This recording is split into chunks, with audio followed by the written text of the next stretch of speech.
तीसरी शताब्दी ईस्वी। जब भारत में नए नए साम्राज्य उभर रहे थे, उसी समय विदर्भ की धरती पर एक शक्तिशाली राजवंश का उदय हुआ, वाकाटक राजवंश। यह वंश आने वाले समय में संस्कृति, कला और धर्म का महान संरक्षक बना। वाकाटक वंश की स्थापना लगभग 250 ईस्वी में वीर शासक विंध्यशक्ति ने की। उन्होंने छोटे से राज्य को संगठित कर एक सशक्त शासन की नींव रखी। विंध्यशक्ति के पुत्र प्रवरसेन प्रथम ने साम्राज्य को नई ऊंचाइयों तक पहुंचाया। उन्होंने अनेक वैदिक यज्ञ किए और सम्राट की उपाधि धारण कर अपनी शक्ति का प्रदर्शन किया। प्रवरसेन प्रथम के शासन में वाकाटक साम्राज्य विदर्भ से आगे बढ़कर मध्य भारत के विस्तृत क्षेत्रों तक फैल गया। उनका शासन सुव्यवस्थित और शक्तिशाली माना जाता था।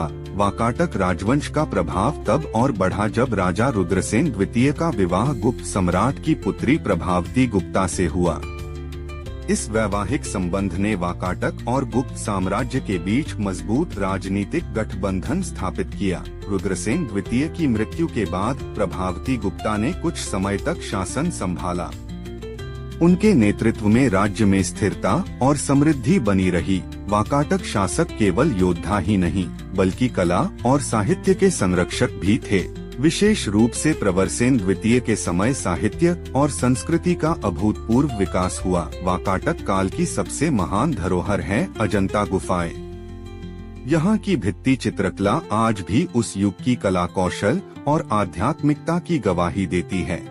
यद्यपि वाकाटक शासक मुख्यतः शैव मत के अनुयायी थे, फिर भी उन्होंने बौद्ध धर्म को संरक्षण दिया। उनके शासन में धार्मिक सहिष्णुता स्पष्ट दिखाई देती है। 5वीं शताब्दी के अंत में आंतरिक कलह और बाहरी आक्रमणों ने वाकाटक साम्राज्य को कमजोर कर दिया। धीरे धीरे यह शक्तिशाली राजवंश इतिहास के पन्नों में सिमट गया।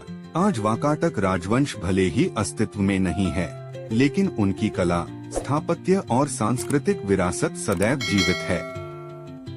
वे भारतीय इतिहास के स्वर्णिम अध्याय का महत्वपूर्ण हिस्सा हैं।